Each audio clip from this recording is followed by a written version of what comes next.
అందరికీ నమస్తే. నేను మీ జర్నలిస్ట్ గొంగడి సీనన్న. మరి గీయాల యాడకొచ్చినంటే రంగారెడ్డి జిల్లా మహేశ్వర నియోజకవర్గం మల్లాపూర్ గ్రామానికి వచ్చినాం.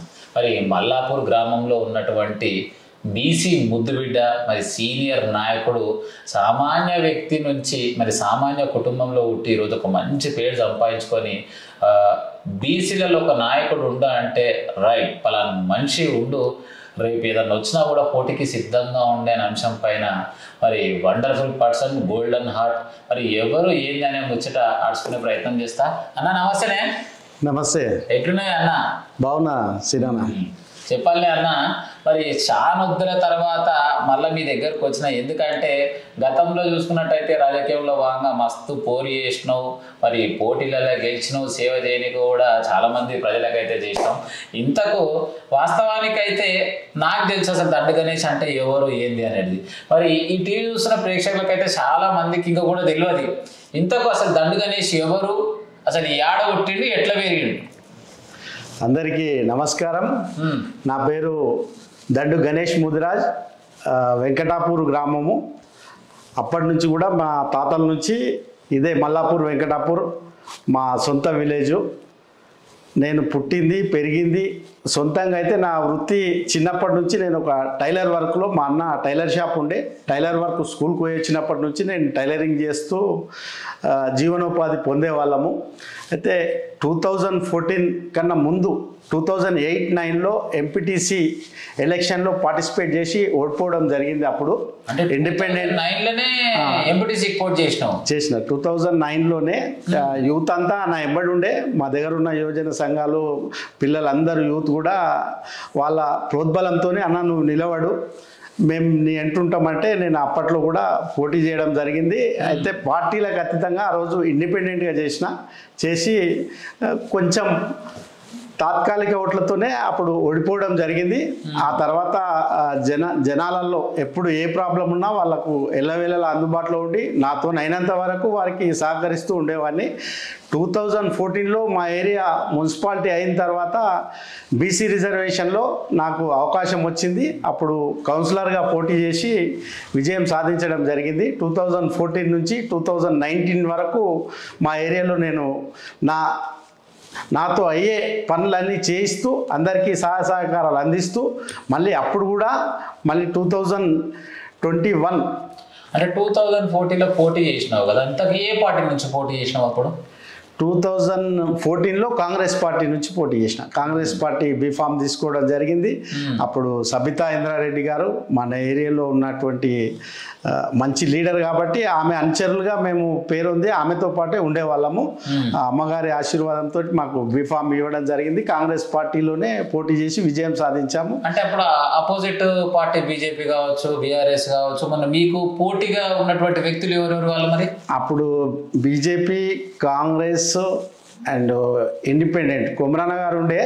అప్పుడు కొమరన్న గారు ఇండిపెండెంట్గా పోటీ చేసారు. మెయిన్గా నాకు అత్యధికంగా పోటీ ఇచ్చింది అప్పుడు కొమరన్న గారే. కొమరన్న గారి తర్వాత బీజేపీ పార్టీ నుంచి రంగయ్య గారు ఉన్నారు. టిఆర్ఎస్ పార్టీ నుంచి ఇంకా వేరే క్యాండిడేట్ ఉండే. అప్పుడు మెయిన్ ఆ పోటీలో కొమరన్న గారి మీద నేను విజయం సాధించడం జరిగింది. వాస్తవానికైతే జంగే కొమరయ్య గారు ఒక 20 సంవత్సరాల నుంచి హ్యాట్రిక్ చేసినటువంటి వ్యక్తి మీద మీరు మొదటిసారి గెలిచారు కదా, అసలు ఎట్లా అనిపించింది? అప్పుడు నాకు చాలా ఆనందం వేసింది. అంటే అప్పటికే యూత్ మనకు సర్కిల్లో ఉన్నటువంటి సుల్తాన్పూర్, బాలాజీ నగర్, మల్లాపూర్, వెంకటాపూర్ ఈ 4 విలేజ్లు అన్నిటివి ఆమ్లెట్ విలేజెస్ మొత్తం కూడా ఒకటే ఏరియా ఉండే. 14th వార్డ్ అని ఉండే. మరి ఇప్పుడు 2 వార్డులు చేసిరు కానీ పెద్ద ఏరియా.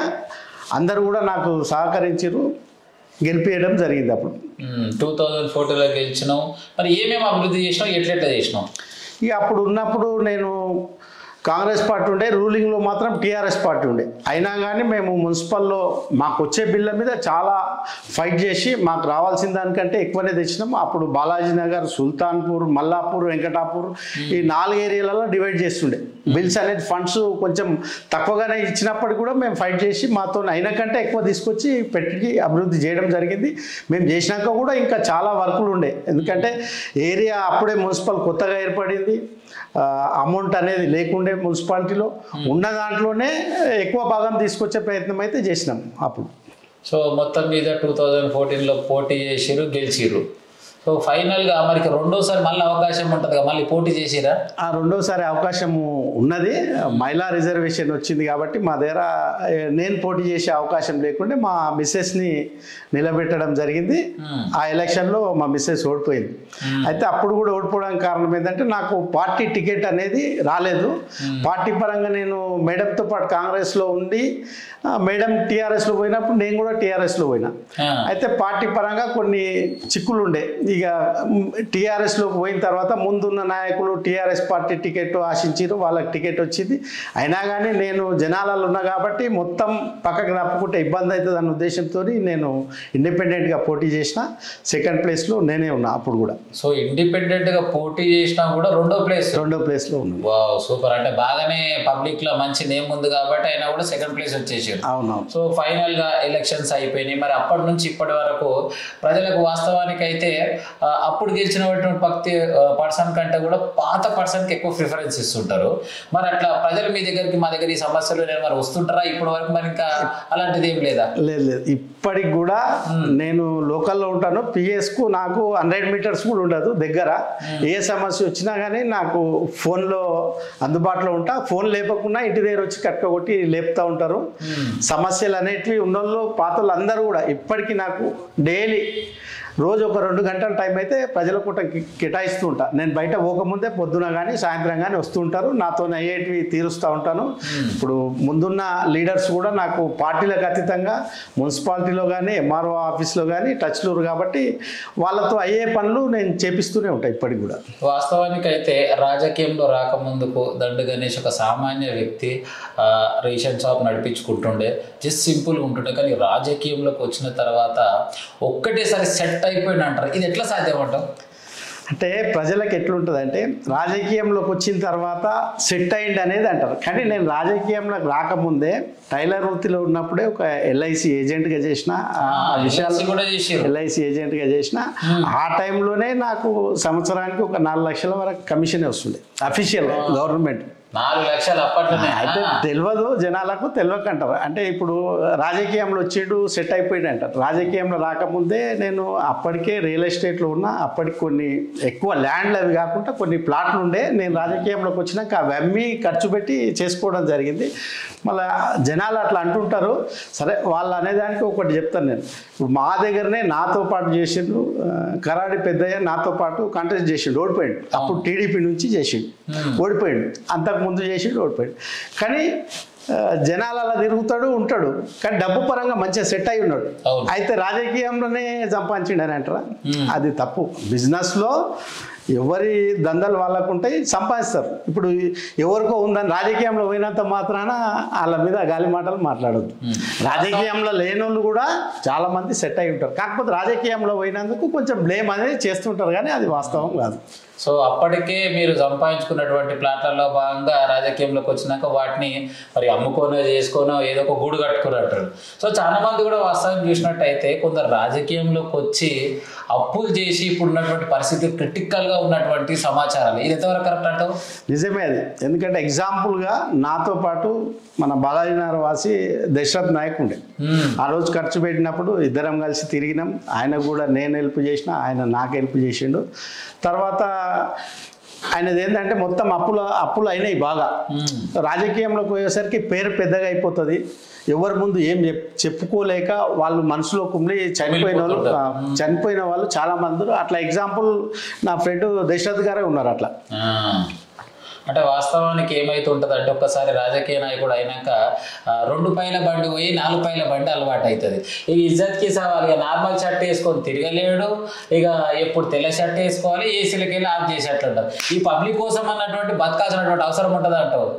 ఖచ్చితంగా. ఎందుకంటే రాజకీయంలో రాకముందు కూడా నేను కూడా సామాన్యులతో మంచిగా ఉండేటోని కలిసి, అంటే ఆ అనుభవాన్ని బట్టి చెప్తున్నా. నేను రాజకీయంలో పోకముందు కూడా వైట్ బట్టలు వేసుకుంటారు, మంచి రెస్పెక్ట్ ఉంటుంది, వాళ్ళు చెప్పేటివన్నీ నిజాలే అని అనుకోండి. కానీ నేను అందులో పోయినాక ఆ బాధలు ఎట్లుంటాయి అన్నీ, అంటే కొన్ని జాగాలలో చాలా వరకు పెద్ద నాయకులు, అంటే నేను కూడా రాజకీయంలో ఉన్నా కానీ ఖద్దరు షర్ట్ వేసుకున్న వాళ్ళు ఎక్కువ వరకు నమ్మేనికే మాత్రమే మాటలు చెప్తారు. నిజంగా రియాలిటీగా ఇది అవుతుంది జరుగుతుంది వాస్తవంగా ముక్కుసూటిగా చెప్పే వాళ్ళు చాలా తక్కువ మంది ఉంటారు. అది నేను ఫేస్ చేసి చూసిన. వాస్తవానికి అయితే మీ కుటుంబ సభ్యుల్లో భాగంగా మీరు మొత్తం ఎంతమంది అన్నదమ్ములు? నలుగురం మేము. నలుగురు. ఇప్పుడు అందరూ మంచిగా సెట్ అయి ఉన్నట్టేనా? అందరికీ మామూలు మిడిల్ క్లాసే, అందరూ బాగానే ఎవరు ఎవరి దాళ్ళు చేసుకొని ఎవరి ఫ్యామిలీ వాళ్ళు. వాస్తవానికి అయితే ఒక లీడర్గా మీరు ఎదిగారు కదా, ఒక లీడర్ అయినప్పుడు వాళ్ళ ఫ్యామిలీస్ని కూడా సెట్ చేసేస్తారంటారు. అట్లా మీరు మీ ఫ్యామిలీస్ని ఏమైనా సెట్ చేసిన రోజులు? లేదు, నాకన్నా ముందు మా అన్న ఆల్రెడీ గ్రామ పంచాయతీ వార్డు మెంబర్గా 2 సార్లు చేసిండు. నాకన్నా ముందు నాకన్నా ముందే 10 years వార్డు సభ్యునిగా చేసిండు. ఇక చేసిన తర్వాత అవకాశం నాకు వచ్చింది కాబట్టి మా అన్న ఎంకరేజ్మెంట్ కూడా ఉంది నాకు. ఆ తర్వాత రాజకీయంలో ఉన్నాడు కాబట్టి సరే పుష్ చేసిండు, ముందుకెళ్ళి బాగానే ఉంటుంది అని చెప్పారు. సలహాలు యూత్ నా ఎంబడి ఫ్రెండ్స్ ఉండే చాలామంది ఉన్నారు, వాళ్ళందరి సలహాలతో ముందుకు పోయినా విజయం సాధించి ఈరోజు ఈ స్థాయిలో ఉన్నా. అందరి ఆశీర్వాదాలతో ఈ స్థాయిలో ఉన్నా. వాస్తవానికి అయితే ఇప్పుడు రాజకీయం అయిపోయింది, ఇప్పుడు అర్నింగ్ ఏం లేదు, అందుకే ఎక్కువ కానొస్తలేదు అంటారు. మరి అలాంటిది ఏమన్నా కొనసాగుతుందా? లేదు ప్రజలకు సమస్య వస్తే ఎలవేళ ముంగట ఉంటారు? లేదు, ప్రజల సమస్యలు వచ్చినప్పుడు ఎలవేళ ముంగట ఉంటాం. అంటే మేము ఓడిపోయినాము, మొత్తం రాజకీయానికి టైం ఇస్తే కూడా మన దగ్గర ఇలా ల్యాండ్స్ అమ్ముకోనికే మేమేది భూస్వాములం కాదు. మొత్తం రాజకీయానికి టైం ఇచ్చే అంత డబ్బులు మన దగ్గర లేవు. అందుకే మన పనులు చేసుకుంటూ మిగతా టైంలో ప్రజలకు మనతో అయ్యే సేవా కార్యక్రమాలు చేస్తూనే ఉన్నాం ఇప్పటికి కూడా. అంటే ఇటు ఫ్యామిలీని చూసుకోవాలంటే ఇటు బిజినెస్ చూసుకోవాలి, మిగతా ఏదైతే సమయం కొంచెం ఉంటుందో దాన్ని ప్రజల కోసం అంతే. సూపర్ అన్న. సో ఏది ఏమైనా కూడా మరి రాజకీయంలో భాగంగా దండు గణేష్ మంచి రూలింగ్లు ఉన్నప్పుడే మరి ఇక్కడ ఉన్నటువంటి కొన్ని ప్రభుత్వ స్థలాలన్నీ కూడా బాగుంటుండే. ఇప్పుడు అవన్నీ కూడా ఖాన్ రాకుండా చేశామని చెప్పేసి ఆరోపణలు వస్తున్నాయి. ఎంతవరకు కరెక్ట్ అంటావు? అంత అబద్ధం. ప్రభుత్వ స్థలాలు అనేటివి మా టైంలో ఏవి లేవు. ఇక్కడ ఉన్న కాడికి మా టైంలో ఏవైతే ఉండేనో అవి ఎట్లున్నాయి అట్లనే ఉన్నాయి. కబ్జా చేసిండు అది చేసిండు అనేది రూమర్స్. అంటే మా మీద గిట్టని వాళ్ళు పార్టీకి అతీతంగా వేరే వాళ్ళు ప్రతిపక్షంలో ఉన్న వాళ్ళు మా మీద వేసే నిందలు మాత్రమే కానీ వాస్తవాలు కావు. అవి వాస్తవాలు కావు, ఆరోపణలు మాత్రమే. మీ దగ్గర ఏమైనా ప్రూఫ్స్ ఉంటే షో చేసుకోవచ్చు. ఎందుకు ఆ టైంలో కూడా మేము చేసినప్పుడు హెచ్ఎండి కానీ కమిషనరేట్ కానీ కంప్లైంట్లు చేసుకురు, వాళ్ళు చూసుకురు. అలా వాస్తవాలు ఏవి లేవు, అన్ని అబద్ధాలే. So super. మరి ఇప్పుడున్నటువంటి రాజకీయంలో భాగంగా మరి మహేశ్వరం నియోజకవర్గం సంబంధించి బడంపేట మున్సిపల్కి ఇప్పుడు మళ్ళీ జిహెచ్ఎంసీలో వెళ్ళే అవకాశం ఇంతకు ఉందంటారా లేదంటారా? అంటే ఖచ్చితంగా ఉందనే అంటారు, ఉందనే అనుకుంటున్నాను నేను కూడా. జిహెచ్ఎంసీలో వెళ్తుంది అనేది టాక్ రూమర్స్ అయినాయి. ఇప్పుడు ఆల్రెడీ ప్రభుత్వం తీరు చూస్తే ఎట్లుందంటే సర్పంచ్ ఎలక్షన్లు అయిపోయి ఇన్ని రోజులైంది, మళ్ళీ కార్పొరేటర్ మన ఏరియా పీరియడ్ అయిపోయి కూడా ఇంచుమించు 8 నెలలు 1 year దగ్గరకు వస్తుంది. ఎలక్షన్స్ పెట్టట్లేదు వాళ్ళు. అయితే ఇప్పుడు మళ్ళీ ఎప్పుడు పెడతారు అనేది లేదు. వాళ్ళు ఏదో కాలయాపన చేస్తారు. కానీ ప్రజా సమస్యలన్నీ తీరాలంటే లోకల్ బాడీ అనేది ఖచ్చితంగా అవసరం. అది ఎలక్షన్స్ ముందు పెడితే బాగుంటుంది. సరే జిహెచ్ఎంసీలో తీసుకుంటారా, వాళ్ళు మున్సిపల్లో తీసుకుంటారా, కానీ తొందరగా టైం ప్రకారం పెడితే జనాలకు ఉపయోగపడుతుంది. వాస్తవానికి అయితే ఇప్పుడు ఒకవేళ మరి జిహెచ్ఎంసీలకు వెళ్ళలేదు, మళ్ళీ సేమ్ అవకాశం ఉంది, మరి ఒకవేళ అవకాశం ఉంటే పోటీ చేయడానికి సిద్ధంగా ఉన్నారా? అంటే ఆల్రెడీ లైన్లోకి వచ్చినాం కాబట్టి అవకాశం ఉండాలని కాదు, ఉండాలి లేకుండా పోటీ చేయడానికే సిద్ధంగా ఉంటాం. హైకమాండ్ 100% ఒకసారి లైన్లోకి దిగినామంటే మనం ఆ స్థాయి నుంచి ఇక్కడికి వచ్చినామంటే అందులో పోటీలో ఖచ్చితంగా ఉంటాం. కాకపోతే పార్టీ పరంగా పెద్దలు పార్టీ హైకమాండ్ నిర్ణయం ప్రకారం స్టెప్ తీసుకొని దిగడం జరుగుతుంది. సో ఎలక్షన్లో భాగంగా మీరు ఇండిపెండెంట్ నుంచి పోటీ చేసామంటున్నారు. మరి ఇప్పుడు ఇంతకు ఏ పార్టీలో ఉన్నట్టు మీరు? ఇండిపెండెంట్ కంటే ఆ రోజు రెబల్ అభ్యర్థిగా చేసిన. ఇండిపెండెంట్ పార్టీ దాటి పోలేదు. మనకు ఎన్ని రోజుల నుంచి ఉన్నాం రూలింగ్. ఫస్ట్ ఆల్రెడీ ఉన్నప్పటికీ కూడా మాకు టికెట్ ఇవ్వలేదు అనే నిరుత్సాహంతో వేసినాం, కానీ పార్టీ నుంచి ఎప్పుడు పోలేదు. మేడంతో పాటే ఉన్నాం అప్పటి నుంచి కూడా. సరే ఎలక్షన్ అయిపోయినాక కూడా మేడంతోనే టీఆర్ఎస్లోనే బీఆర్ఎస్లోనే పనిచేస్తాం. బీఆర్ఎస్ పార్టీలో కొనసాగుతారు. మరి ఇప్పుడు బీఆర్ఎస్ పార్టీ ఓడిపోయింది, కాంగ్రెస్ పార్టీ రూలింగ్లోకి వచ్చింది. మరి మీకు ఉన్నటువంటి పనుల్లో భాగంగా మరి ఇక్కడ కార్పొరేషన్ కావచ్చు ఎక్కడ వెళ్ళినా కూడా ఏమన్నా అధికారులు మీరు చెప్తే ఇనే ఛాన్సెస్ ఏమైనా ఉందా, లేదా కాంగ్రెస్ వాళ్ళు చెప్తుంటారంట? లేదు, అధికారులు మాత్రం వాళ్ళు చేస్తామని చెప్పడం మాత్రమే కానీ పనులు మాత్రం చేయట్లేదు. అంటే మనం చెప్పినప్పుడు ఫోన్లో కానీ చేస్తాం, పంపిస్తాం, చూస్తాం అనే మాటలే కానీ అభివృద్ధి ఏం జరగట్లేదు. ఇప్పుడు పాలకవర్గం పోయిన తర్వాత ఏదైనా సమస్య ఉంది అలా దృష్టికి తీసుకపోతే తొందరగా రెస్పాండ్ అయితే అవ్వట్లేదు వాళ్ళు. మరి గతంలో చూసినట్టయితే బీఆర్ఎస్ ప్రభుత్వంలో ఏది ఏమైనా కూడా తక్షణమే సమస్యలు ఉంటే మీరు ఉండేవారు, మీకు ఉన్నటువంటి అధికారులతో చేయించేవారు. ఇప్పుడు కాంగ్రెస్ ప్రభుత్వం వచ్చింది, అసలు పాలన ఎట్లుందంటో కాంగ్రెస్ పాలన, అసలు బీఆర్ఎస్ కాంగ్రెస్ పైన అసలు మీరు ఏం చెప్పగలుగుతారు? ఇప్పుడు బీఆర్ఎస్ పాలనలో మేము అధికారంలో ఉండే స్టాఫ్తో మేము అందరి టచ్లో ఉండే కాబట్టి సరే ఇవాళ చెప్పినా పని కాకుండా 1-2 రోజులలో చేపించేవాళ్ళం. ఇప్పుడు మాత్రం ఉన్న అధికారులు కానివ్వండి, నాయకులు కానివ్వండి కరెక్ట్ స్పందిస్తలేరు. సమస్య ఉన్నప్పుడు పార్టీలకు అతీతంగా ఆ సమస్యను పరిష్కరించాలి, నాయకులు కానివ్వండి, అధికారులు కానివ్వండి. కానీ వాళ్ళ స్పందనే లేదు. మనం చెప్పినప్పటికీ కూడా వాళ్ళు స్పందిస్తలేరు, వర్కులు మాత్రం కావట్లేదు, పనులు ఏవైతే. సో గతంలో గ్రామాలలో సమస్యలు ఉంటే, అసలు మీ వార్డులో సమస్యలు ఉంటే కౌన్సిలర్ ఫోన్ చేస్తే మన పని అయిపోతుందని చెప్పేసి ప్రజలు మీ దగ్గరకు వచ్చేవారు. ఇప్పుడు ఉన్నటువంటి పరిస్థితుల్లో నాయకుల టైం కూడా అయిపోయింది. మరి ఎక్కడికి పోయి ఈ సమస్యలని ఎవరికి చెప్తే తీరుతాయంటావు? అంటే ఇప్పుడు వాళ్ళకు ప్రజలకు ఎవరు తెలియదు, ఉన్న లీడర్స్ దగ్గరికి వస్తారు, లోకల్లా సమస్య చెప్పుకుంటారు. రీసెంట్గా నా దగ్గర కూడా వచ్చారు. మొన్న మా వెంకటాపూర్ వీకర్ సెక్షన్ కాలేజీలో 4 రోజుల నుంచి వాటర్ రావట్లేదు, పట్టించుకుంటూ ఎవరు లేరు, అసలు చెప్పిన అవసరం లేదు. వాటర్ బోరు రిపేర్ అయిందంటే నేను ఆఫీస్కు ఫోన్ చేసి చెప్పిన, సరే వాళ్ళు కృష్ణా వాటర్ అరేంజ్ చేస్తాము, అక్కడ పోయేది డైవర్ట్ చేస్తామని పెట్టిరు. నేను చెప్పిన తర్వాత వాటర్ పెట్టిరు. వాటర్ లేకుండా వాళ్ళకి పెద్ద సమస్య ఉందని చెప్తే ఒకరోజు అది అరేంజ్ చేసిరు, మళ్ళీ ఒక 2 డేస్లో దాన్ని రిపేర్ చేస్తామని చెప్పారు. అట్లా అంటే సమస్య జటిలంగా వచ్చినప్పుడు మనం కూడా పార్టీ అని కాకుండా ఖచ్చితంగా ప్రజలకు సేవ చేయాలి కాబట్టి చేయవలసిందే. స్థానిక నాయకుడుగా బాధ్యత వహించాలంటే ఖచ్చితంగా వహించాలి. సో ఫైనల్గా ఇప్పుడైతే బీసీ ఎక్కడ చూసినా బీసీ గురించి దుమారం రేగుతుంది. ఒక బీసీ నాయకునిగా మరి రేపు 18వ రోజు తెలంగాణ రాష్ట్ర వ్యాప్తంగా కూడా బంద్కు పిలుపునిచ్చారు.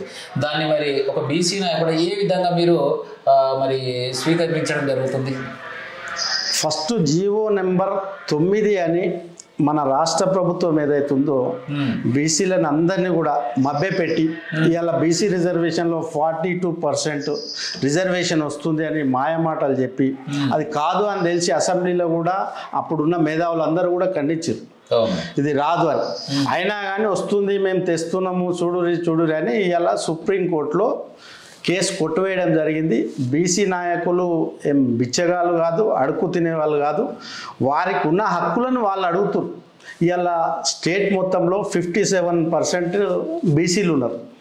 రేపు మన బీసీ నాయకులు బంద్ ఏదైతే ప్రకటించారో ఆ ఉద్యమానికి ప్రభుత్వాలందరికీ తెలుసు. ఇవాళ బీసీలలో ఉన్న పాపులేషన్లో 50% కంటే ఎక్కువ ఉన్నారు. దాంట్లో ఒక పిలుపునిస్తే బీసీపీ నాయకులు దాంట్లో నుంచి 50% నుంచి సగభాగం మన హైదరాబాద్లోకి వచ్చి ఏ అల్లాలు చేయకుండా జస్ట్ టీ తాగినా కానీ 2 కోట్ల మంది అవుతారు. 2 కోట్ల మంది రోడ్డు మీదకి వస్తే ఏ గవర్నమెంట్ ఏం చేయలేదు, ఆ విషయాలు వాళ్ళకి తెలుసు. అయినా కానీ బీసీలను తొక్కే ప్రయత్నం చేస్తున్నారు. ఖచ్చితంగా 42% ఏదైతే చెప్పిర్రో ఆ రిజర్వేషన్ అమలు చేయాలి. అమలు చేసిన తర్వాతనే ఎలక్షన్లకు పోతే బీసీలకు న్యాయం జరుగుతుంది. ఈ ప్రభుత్వాలు అనేటి చిత్తశుద్ధితో పనిచేయాలి. ఒక కాంగ్రెస్ ప్రభుత్వం అని కాదు, అన్ని పార్టీస్, ఆల్ పార్టీస్ బీసీలకు అన్యాయం చేస్తుంది అనేది ఖచ్చితంగా చెప్తాను. అన్ని పార్టీలు కలిసి బీసీలకు రావాల్సిన 42% ఏదైతే రిజర్వేషన్ ఉందో అది ఖచ్చితంగా అమలు చేయాలి. అమలు చేయకపోతే బీసీలు ఒక్కసారి రోడ్డుపైకి వచ్చి ఉద్యమాలు చేస్తే తట్టుకోలేరనే విషయాన్ని గమనించాలి. బీసీ బిడ్డలందరూ కూడా రేపు జరగబోయే బీసీ బంద్ 18 నాడు మన నాయకులు ఇచ్చిన పిలుపును ఖచ్చితంగా మన బీసీ బిడ్డలు అమలు చేసి ఈ ధర్నా కార్యక్రమాల్లో పాల్గొని విజయవంతం చేయాలని ప్రతి ఒక్క బీసీ బిడ్డకు తెలియజేస్తున్నాను. సూపర్ అన్న. మరి ఏది ఏమైనా మరి బీసీ గురించి చాలా చక్కగా వివరించేదాన్ని. ఫైనల్గా నేను ఒక క్వశ్చన్ అడుగుతున్నా. మీ వార్డుకు సంబంధించినటువంటి చాలామంది కూడా యువత ఉన్నారు. మరి ఆ యువత గతంలో చూసుకున్నట్టయితే మరి కొంచెం మంచిగా ఉంటుంటే ఈ మధ్య చెడుతో పోతారు. ఆ యువత అందరూ కూడా మీరు ఏం సందేశం ఇస్తారు? యువత వాస్తవానికి మేము వాళ్ళందరికీ చెప్పినాము, ఇలా గంజాయి ఎక్కువ మా ఏరియాలో బాలాజీ నగర్ కానివ్వండి, మల్లాపూర్, బాలాపూర్ ఈ సరౌండింగ్లలో గంజాయి అనేది మత్తు పదార్థాలు బాగా అమ్మడం జరుగుతుంది యువతకు. పోలీస్ స్టేషన్ సిఐ గారు ఇంకా ఉన్న ఫ్రెండ్ సర్కిల్ అందరికీ చెప్పినాం, అది ఎక్కడైతే అమ్ముతురో అది దొరికితే పట్టుకోమని చెప్పారు. పోలీసు వాళ్ళు కూడా సహకరించారు, అదే దాని ఇంటిమేషన్ ఉంటే. అయితే యువత ఈ మత్తు పదార్థాలకు అలవాటు పడి భార్య పిల్లలందరినీ కూడా వాళ్ళ జీవితాలని ఆగం చేసుకొని తల్లిదండ్రులను ఇబ్బంది పెట్టి అలాంటి కేసులు మన పిఎస్లో ఉన్నాయి, నా దగ్గర కూడా వచ్చినాయి. వాళ్ళ చెడు దురలవాట్లకు పోకుండా మంచి ఆలోచనతోని ఒకవేళ అలవాట్లు ఏమన్నా ఉంటే వాళ్ళందరికీ కూడా కౌన్సిలింగ్ ఇచ్చి వాళ్ళని సరిచేయడం జరుగుతుంది. అట్లా ఎవరన్నా మేము కూడా సహకరిస్తాం. ఆ చెడు ఉద్దేశంలో ఒకటి మంచి దారిలో పోవాలని యువత అందరికీ కూడా పిలుపునిస్తున్నాం. సో ధన్యవాదాలన్నా, మీ విలువైన సమయాన్ని ఇచ్చి మరి వాస్తవానికి కూడా మరి డిఎస్కే న్యూస్ ఛానల్ చూస్తున్న ప్రేక్షకులకు ఏం చెప్తారు? డిఎస్కే న్యూస్ ఛానల్ చూసే ప్రేక్షకులందరూ కూడా గమనించాలి, న్యూస్ ఛానల్ అనేది మన సీనన్న ఎక్కడ సమస్య ఉంటే అక్కడ ఇలా వాట్సాప్ గ్రూప్లల్లో అందరు ఉంటారు, అందరు చూస్తుంటారు. ఎక్కువ డిఎస్కే న్యూసే హైలైట్ అవుతుంది. ప్రతి సమస్యకు ముందుండి పోరాడుతుంది కాబట్టి డిఎస్కే న్యూస్ను అందరూ చూడండి, ఆదరించండి. ఏదైనా సమస్య ఉంటే కూడా ఫోన్ చేయండి, ఎల్లవెల్లలా అందుబాటులో ఉంటారు. మీరు అందరు ఆదరించండి, మేము కూడా సీనన్నకి ఎప్పుడు సహకారంగా ఉంటాం. Thank you. సో ఫైనల్గా మరి దీపావళి రాబోతుంది, మరి ఆ ఛానల్ చూస్తున్న ప్రేక్షక దేవుళ్ళకి ఏం చెప్తారు? ప్రేక్షకులందరికీ కూడా సంతోషంగా ఈ దీపావళి పండుగను అంగరంగ వైభవంగా అందరూ సంతోషంతో జరుపుకోవాలని ప్రతి అందరికీ దీపావళి శుభాకాంక్షలు తెలియజేస్తున్నాను. ధన్యవాదాలు అన్న. ఏది ఏమైనా కూడా మరి తన విలువైన సమయాన్ని మనకి ఇచ్చి ఒక బీసీ నాయకునిగా మరి రాబోయే ఎన్నికల్లో ఏది ఏమైనా కూడా పోటీకి సిద్ధమంటూ క్లియర్గా అయితే మనకు తెలియజేయడం జరిగింది. మరి చిన్నప్పటి నుంచి చూసినట్టయితే మరి ఎంతో కష్టపడి ఎదిగినటువంటి నాయకులు, మరి ఇలాంటి నాయకులు ఎక్కడున్నా కూడా మరి డిఎస్కే న్యూస్ ఛానల్ చూపించే ప్రయత్నం చేస్తుంది. సో ఇంటర్వ్యూ స్టార్టింగ్ నుంచి ఎండింగ్ వరకు చూసిన వాళ్ళు తప్పకుండా మరి ఇక్కడ చెప్పినటువంటి విధానాలు ఇంతకు ఏంది, ఎట్లా, ఇంతకు నిజమా కాదా అనేది ప్రతి ఒక్కరు కామెంట్ రూపంలో తెలియజేయాల్సిందిగా మనవి. మరి నచ్చిన వాళ్ళు ప్రతి ఒక్కరు లైక్ చేయండి, షేర్ చేయండి. మీ అందరికీ దీపావళి శుభాకాంక్షలు. ఉంటామనిగా.